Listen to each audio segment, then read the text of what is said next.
Let's kick off 2026 with the worst of 2025. Oh my god! Hey everyone, welcome back to the channel. My name is Scott and I'm your host today as I bring you news and reviews in the world of horror.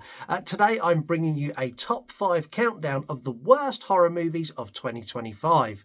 Please remember this is an opinion-based thing and film is very subjective, so if these aren't on your list, that's fine. Drop down in the comments which ones you hated from 2025 and also let me know if there's any on my list that you really loved, because I'd love to know why and see how different our opinions are. Before we get into the video, it's been a while since we've done a YouTube exclusive, so if you could like or share the video, that would be really helpful to us. Also, if you're not subscribed already, subscribe. We do loads of horror movie and true crime stuff here, and you're probably going to really like it. Let's kick off with our number 5. Number 5, believe it or not, this is going to be a bit of a shocker for everyone, is 28 Years Later. I love this franchise. 28 Days and 28 Weeks Later were both incredible movies that left me stunned and shocked and scared. 28 Years Later didn't, and it's not because it's a bad movie. Danny Boyle is arguably the greatest British director of all time. He's incredibly talented, and as a visual director, he's fantastic. He's also an incredible writer, which surprised me when this was so bad. This done some really weird things. It went away from the rage virus and the zombies. I know some people are going to call them infected. They're zombies. It went away from that and focused more on a family drama, effectively. And what bugged me about that is that's fine, but that doesn't fit the narrative that you've already given us in 2 movies. What this felt like to me, it felt like Danny Boyle had been away and he'd watched the entirety of The Walking Dead, and he'd come back and he went, oh, do you know what? I really liked those later seasons when it was all focused on the people and the zombies were an inconvenience. And then he gave us that. I think that's about right. Then they'd done some things that I feel were just purely for shock value. They weren't there to add to the movie. They were there just to make people go, oh, I can't believe he'd done that, and get them talking online. One of those was Massive Zombie Dong. It was unrequired. It didn't add anything. It was just a massive dong swinging on screen because he knew people would talk about it online. And the same can be said for the Jimmy Savile Ninjas, that honestly, that was the moment I just went, I'm out. This is stupid. I get why they're there. I understand it before someone gets in the comments and go, you just don't understand his vision. No, I understand his vision. His vision was just piss poor and in really bad taste. So this for me, I really didn't like this. I hope that they do better when they do the Bone Temple, which we'll see later this year. But yeah, this one for me was an absolute swing and a miss. I don't like today. In at number 4, the most pointless sequel to the most pointless reboot ever made, The Strangers Chapter 2.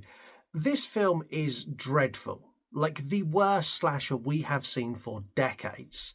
The Strangers did not need to be rebooted. I've said it a million times. It was a great movie. It worked really well as a standalone. They added The Strangers Prey at Night, which also worked as a great sequel. But these movies are not that old and they're still fresh in people's mind and they're still talked about a lot within the horror community. To reboot this and do a worse job of it is just the worst thing you could possibly do. So they rebooted something that people are still fresh and talking about that doesn't need to be rebooted. They done it worse. They made the villains less scary. They made the main antagonist thick as fuck. Like literally, you've never seen such stupid decisions made repeatedly. The first one does this horrifically. The second one, they tried to make them more intelligent and somehow they made even worse decisions. God, you're so stupid. It looks bad, it's badly produced, it's just a bad movie. Like, this is you could turn it on and have it on as background noise, but beyond that, this isn't even worth your time. And we're never going to get that back. In at number 3, proof that a legacy sequel is not always needed. So I Know What You Did Last Summer 2025 followed in the footsteps of Scream and Halloween by doing a legacy sequel. Now, I don't think this needed it. And I don't think they made the right decision by excluding some of the sequels. But what they done is they gave us a reboot / rehash with some of the original cast, bringing us a brand new story about the fisherman with the hook.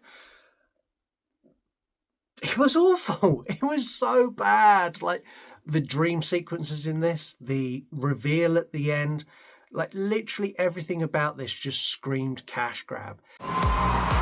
Yeah! Someone sat in a production office somewhere and went, what horror movie could we do a legacy sequel for? Oh, I know what you did last summer. That'll be good. Who can we get in for that? Oh, we can get these two people. That'd be really cool. What story do we want to do? Ah, fuck it. Don't worry about it. It just doesn't matter because it's a legacy sequel. Everyone will go and see it. This movie was just badly put together. It was badly written. It didn't capture the magic of the first. Like, even the second, I would even say that this didn't do as well as I'll Always Know What You Did Last Summer. Like, this didn't do a story writing job as good as that movie, and we all know how bad that was. So yeah, this one gets a firm place on number 3. What's coming up, you ask? In at number 2, the Jenna Ortega fans are going to come for me, Death of a Unicorn. This was absolutely dreadful, but absolutely adored by a big chunk of the community, and I do not understand why. Tell me why. Visual effects wise, this is absolute garbage. The first time I watched this, I turned it off. I then went back to it going, no, maybe I was in a bad mood. And watched it again and got halfway through and turned it off. I then went back a third time going, look, I'm going to get through this because I'm sure it's a good movie. Loads of people are saying it's great. It must be good. And on a third viewing, I made it all the way to the end, eye rolled and turned it off. There is nothing redeemed about this. Paul Rudd is hilarious. I think he's a great actor and he's really, really funny. In this, he's not. Like, none of his jokes land. Jenna Ortega in this comes off as a snot-nosed little brat, and I don't like her in this at all. And I like Jenna Ortega. I think she's amazing. Wednesday season 2 I thought was fabulous. This is just dreadful. But what really ruins it for me is this visual effects. Like, there is nothing about this that's redeeming. The unicorn, honest to God, looks like the love child of Shrek and Donkey. It's not cute or adorable, and its powers are a bit weird. This movie was just shit. And I don't understand why people like it. Like, if you like this, please explain to me in the comments what it is you like about this, whether it's the badly written script, the terrible performance by Paul Rudd and Jenna Ortega, or it's the dodgy CGI unicorn. Like, let me know which bit it is that you like, and maybe I'll watch it again and try and understand it. No, I won't. My number 1, the worst movie of 2025, and in my opinion, it's not even close. It is Wolfman.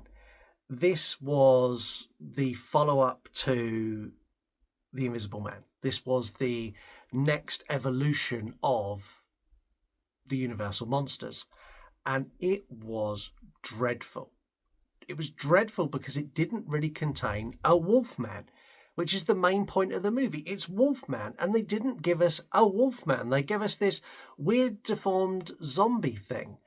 This also had an incredible cast, and I was expecting big things from this. Based on The Invisible Man, which I loved, I thought this was going to be one of the best movies of the year. And if you go all the way back to my most anticipated of 2025, this sat, I think it was 3rd or 4th on my list. Like, this is one that I was desperate to go and see. And after I'd seen it, I went, I'm not sure about that. And I waited until it came to home release and I watched it again. And it's just bad. It's badly written. It's badly directed, which is surprising because The Invisible Man was excellent. The visual effects are good, but they don't really work. Like, it's not a wolf. It's this weird deformed zombie. And that, for me, took me out completely. And as soon as they'd done that, I couldn't invest in anything else.